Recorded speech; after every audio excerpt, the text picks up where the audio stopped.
guys, Assalamualaikum. It's me Sabrina Haqjoy and welcome to my another new vlog. তো guys আজকে হচ্ছে আমরা আসছি মল্লিক বাড়ি।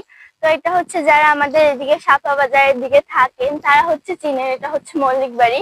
তো মেইনলি হচ্ছে এখানে আমার ফুপুরা আসছে, আমার আঙ্কেলরা আসছে। তো এই জন্য আমিও এখানে বেড়াতে চলে আসলাম। আমরা যেহেতু আপনারা জানেন সামনেই আমাদের শ্রী দুর্গা পূজা, তো এই জন্য হচ্ছে আমরা বন্ধ পাইছি না। তো এই বন্ধে হচ্ছে আমরা ঘুরতে আসলাম। তো আমরা এখন একটা প্লেসে বসে আছি। তো জায়গাটা এত সুন্দর গাইস, মেইনলি হচ্ছে আকাশটা। তো আল্লাহর সৃষ্টি যে এত সুন্দর, সুবহানাল্লাহ সুবহানাল্লাহ, মানে এত সুন্দর করে তৈরি করছে আকাশটা একদম নিপুণ হাতে গাইস। আকাশটা মেঘগুলা জাস্ট দেখেন আপনারা, একদম মাখনের মতো। তো গাইস আপনারা দেখতে পাচ্ছেন যে আকাশের নিচে যে মাঠটা আছে, মাঠ বলতে আমরা এখানে বাঙালি ভাষায় এটাকে কোলা বলে থাকি। তো এটাই হচ্ছে যে ধানের বীজ, এগুলা হচ্ছে লাগানো হয়েছে। এগুলা কি সুন্দর বাতাসের মানে বাতাসের ইতে দুলছে, মানে যেদিকে বাতাস গুলো যাচ্ছে সেই দিকে ওগুলাও চলে যাচ্ছে। তো এইভাবে বাতাসের ইশারায় ইশারায় দুলছে।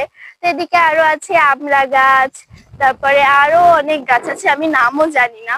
তো এইসব গাছ, এই যে রাস্তা দেখতে পাচ্ছেন আপনারা, তারপরে এইসব গাছ, এই পাশের ভিউটা মোটামুটি একটু ভালো, বেশি ভালো না, তবে এই পাশের ভিউটা অনেক সুন্দর গাইস। তো মেইনলি আমরা হচ্ছে আমার এটা হচ্ছে মেইনলি আমার বাবার নানু বাড়ি। তো এখানে আমি আসছি। তো আমরা এখন আমরা ভিডিও করছি এখন।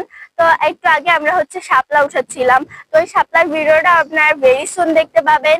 তো মানে আপনারা এই জায়গাটা এত সুন্দর কি বলবো, বিশেষ করে এই যে বাতাসের সময়টায়, যে এই জায়গায় সব পাতাগুলাই দুলতে থাকে বাতাসের আইতে।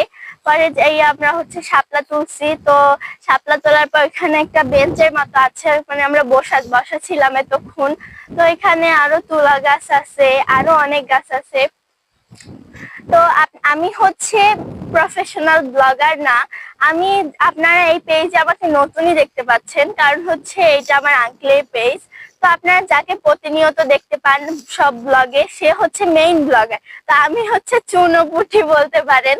তো আমি হচ্ছে এখানে জাস্ট একটা ব্লগ করতেছি। তো এখানে আসলাম, জায়গাটা অনেক সুন্দর। তা সে বললো যে আমি বললাম যে আমি করি ব্লগটা। তো আমি করলাম। তো জানি না কেমন হবে, আমি অতটাও ভালো ব্লগার না। তো যতটুকু পারছি অতটুকু করছি, এবার আপনারা বলবেন কেমন হয়েছে। তো